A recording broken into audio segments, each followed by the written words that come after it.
Tässäpä hyvä vinkki jigaille. Eli Carolina Rig. Carolina rigauksellahan tarkoitetaan semmoista rigaussysteemiä, jossa käytetään esimerkiksi tämmöistä bullet-painoa, helmeä ja painotonta koukkua. Tällä tavoin saadaan jigi kulkemaan pohjalinjassa ilman, että se jää jokaiseen pieneen roskaan kiinni. Periaatteessa vähän päinvastainen kuin dropshot rig, jonka tarkoitus on pitää jigi tietyllä korkeudella pohjasta. Katsotaan miten tuommoinen Carolina Rig oikein rakennetaan. Ja aloitetaan tämän rigin rakentaminen ihan sillä, että otetaan haluttu määrä siimaa tosta. Pääsiimasta leikataan veksi.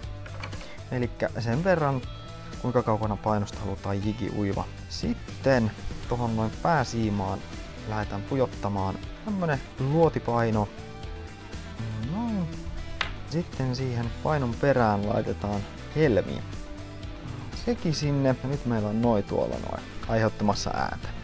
Sitten laitetaan perinteinen leikari tuohon pääsiimaan kiinni. Tehdään siihen tommonen ihan simppeli kiinteä solmu. Ja napsastaan ylimääräinen veksi. Elikkä nyt tähän me saadaan sitten noin stoppaamaan tuohon kohtaan ja aiheuttamaan tuota ääntä. Seuraavaksi kiinnitetään tähän leikarin toiseen osaan toi siimanpätkä, joka otettiin tuosta aluksi. Laitetaan siihenkin ihan tommonen peruskiristyvä solmu. Tuosta noin. Siitäkin ylimääräiset napsastaan. Ja sitten kiinnitetään tämmönen painettamaton koukku siimaan.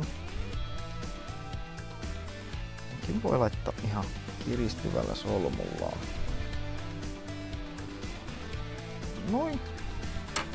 Ylimääräiset siitäkin poikkee. Ja sittenhän tuohon tarvitaan jigi. Tämähän tapahtuu niin, että pujotetaan se tuolta vatsapuolelta ihan pikkasen kiinni ja pyöräytetään, että se on sitten näin päin. Eli koukku tulee sitten tonne sisälle. Ja siinä voi välillä vähän mennä askarellessa, että sen saa hyvän linjaiseksi, mutta asia on se, että se koukku on siellä ikään kuin piilossa, jolloin se ei jää mihinkään pohjakasvustoon kiinni. Ja kala kun ottaa, niin se koukku tulee sieltä esille. Eli onhan toi Carolina Rigin tekeminen pikkasen näpertely, mutta joskus se voi olla avain onneen. Meiltä Green Trailista löydät kaikki tarvikkeet, painot, leikarit, koukut sekä jigit tähänkin hommaan. Eli tervetuloa osoitteeseen greentrail.fi tai tänne meidän myymälään Pieksämäelle.